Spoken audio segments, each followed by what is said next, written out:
একটা কথা সারা জীবন মনে রাখবেন, আল্লাহর উপর যে ব্যক্তি ভরসা করার মতো ভরসা করতে জানে, আল্লাহর হুকুম আসার জন্য যে ব্যক্তি অপেক্ষা করার মতো অপেক্ষা করে, আপনার চোখে যেখানে দেখবেন কোনো লাভ নেই, সেখানে আল্লাহ পাক আপনার ধৈর্যের কারণে লাভ ঢুকিয়ে দেবেন।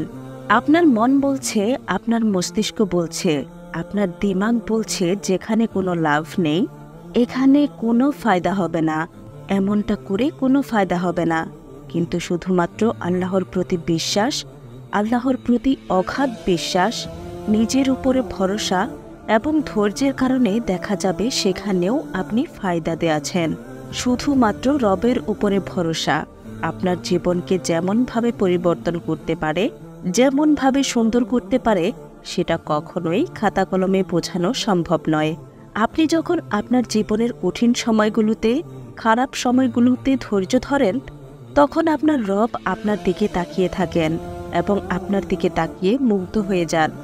দেখেন যে আপনি আপনার জীবনের পরীক্ষায় কীরূপ আচরণ করছেন। শুধুমাত্র আমরা আমাদের ঈমান ঠিক রাখার কারণে এই পৃথিবীতে আমরা কত সুন্দর জীবন কাটাতে পারি, এই পৃথিবীটাকে নিজের করতে পারি, সেটা সত্যি বলে বোঝানোটা অনেক বেশি কঠিন। আপনার ব্রেন এক কথা বলে, আপনার মন এক কথা বলে, কিন্তু আল্লাহর উপর বিশ্বাসের কারণে এবং ধৈর্য ধরার কারণে, আপনার ঈমানের কারণে দেখা যাচ্ছে নেগেটিভ জিনিসগুলো পজিটিভ হচ্ছে। আল্লাহ রাব্বুল আলামিন আপনার জীবনে এমনভাবে কল্যাণ এনে দিবেন, এমনভাবে শান্তির রাস্তা বের করে এনে দিবেন, এটা আপনি কখনো কল্পনাও করতে পারবেন না। বিশ্বাস করুন, ঈমান যে কত বড় হাতিয়ার, সেটা আমি আপনাকে আমার কথার দ্বারা সম্পূর্ণরূপে বোঝাতে পারবো না। আমাদের সবথেকে বড় হাতিয়ারগুলোর মধ্যে অন্যতম হচ্ছে ঈমান, আল্লাহর উপরে বিশ্বাস, রবের উপরে আশা, আস্থা। আপনি আপনার খারাপ সময়গুলোতে আল্লাহর উপরে প্রশ্ন তুলবেন না, আপনি আপনার খারাপ সময়গুলোতে আল্লাহর উপরে অভিযোগ করবেন না, আল্লাহকে অভিযোগ করবেন না। দেখবেন আপনার জীবনে এমন এমন জিনিস ঘটছে যেটা আপনার কাছে আনএক্সপেক্টেড ছিল। জীবনে যখন ভালো সময়গুলো আসে, তখন আমাদের কাজ হচ্ছে এদিকে ওদিকে না তাকিয়ে সামনের দিকে তাকিয়ে রবকে স্মরণ করে, একটু ধৈর্য ধারণ করে রবের ওপর বিশ্বাস রেখে রবের শুকরিয়া আদায় করা। জীবনে যখন আমাদের খারাপ সময়গুলো আসে, ঠিক একইভাবে রবের উপর বিশ্বাস রেখে রবকে স্মরণ করে তার সাহায্য প্রার্থনা করা এবং সাহায্য আশা করা। আমি আপনাকে লিখে দিতে পারি, যদি আপনি আপনার রবের উপরে সম্পূর্ণ ভরসা রাখেন, বিশ্বাস রাখেন, তাহলে আপনার রব আপনাকে নিরাশ করবেন না, তাহলে আপনার রব আপনাকে হতাশ করবেন না। আপনার রবের উপরে বিশ্বাস রাখতে পারেন, কারণ তিনি আপনার জীবনের সবথেকে বিশ্বস্ত, তিনি আপনার জীবনের সবথেকে বড় শুভাকাঙ্ক্ষী, তিনি আপনার জীবন পরিবর্তনকারী। যখন আপনার রব আপনার পরীক্ষা নিয়ে থাকেন এবং আপনি ধৈর্য ধারণ করেন আপনার রবের উপরে বিশ্বাস রেখে, তখন আপনার রব খুশি হয়ে যান। আবার যখন আপনার রব আপনাকে পুরস্কৃত করেন এবং আপনি আপনার রবের শুকরিয়া আদায় করেন, তখনও আপনার রব অনেক বেশি খুশি হন। আপনি একবার নিজেই ভাবুন না, আমরা মানুষ হয়ে যদি এত প্রশংসা শুনতে ভালোবাসি, তাহলে তিনি তো প্রকৃত প্রশংসার দাবিদার।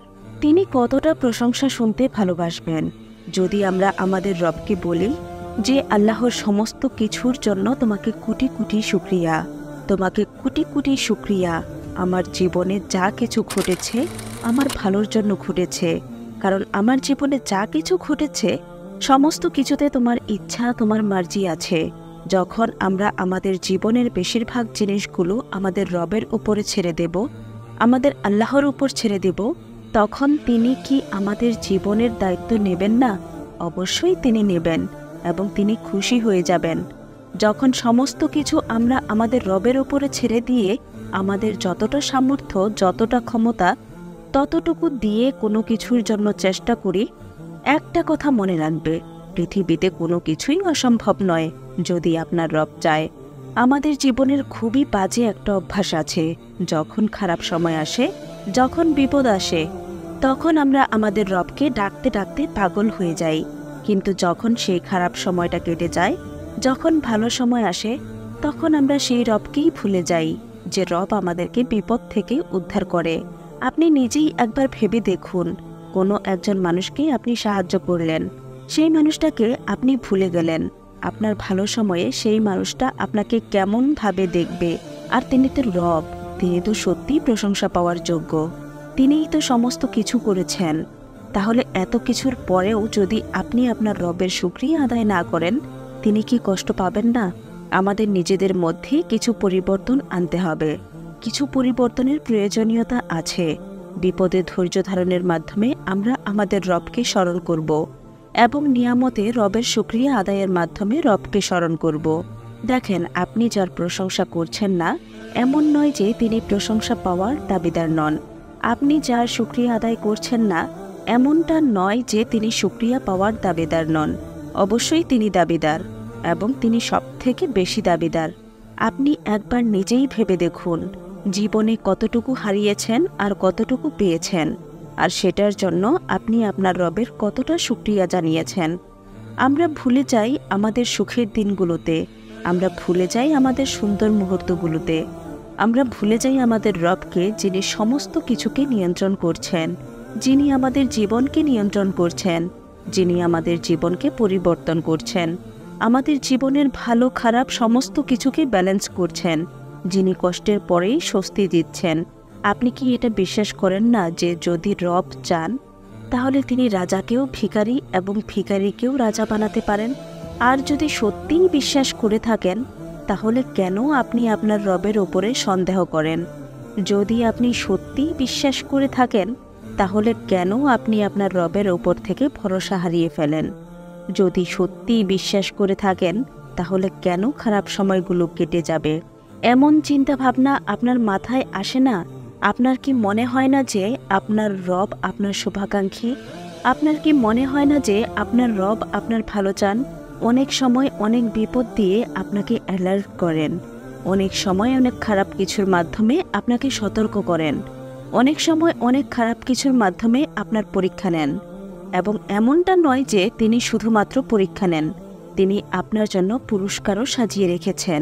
আপনি যদি ধৈর্য ধরতে পারেন, জীবনের কঠিন সময়গুলোতে যদি আপনি ধৈর্য ধরতে পারেন আপনার খারাপ সময়গুলোতে, তাহলে এমনটা নয় যে আপনাকে খালি হাতে পাঠানো হবে, আপনাকে বিশেষ পুরস্কারে পুরস্কৃত করা হবে। শুধু বিশ্বাস হারাবেন না, ঈমানকে দুর্বল হতে দিবেন না। নিঃসন্দেহে কষ্টের সাথেই আছে স্বস্তি, নিঃসন্দেহে ভালো সময়টা আসে। খারাপ সময়ের পরেই যদি খারাপ সময় এসে থাকে, তাহলে ভালো সময়ও আসবে।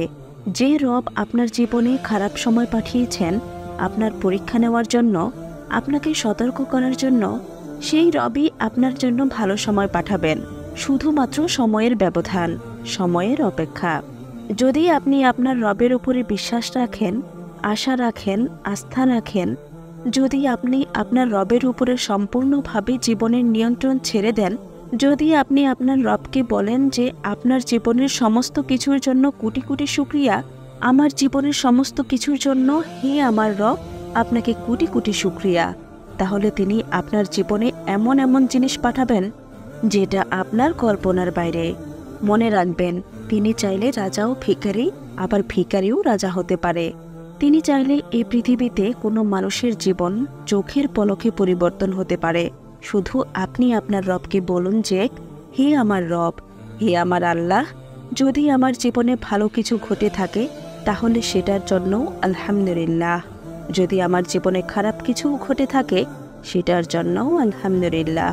জীবনের যে কোনো সময়ে, যে কোনো পরিস্থিতিতে, যে কোনো ক্ষেত্রে, সকল মুহূর্তে আলহামদুলিল্লাহ।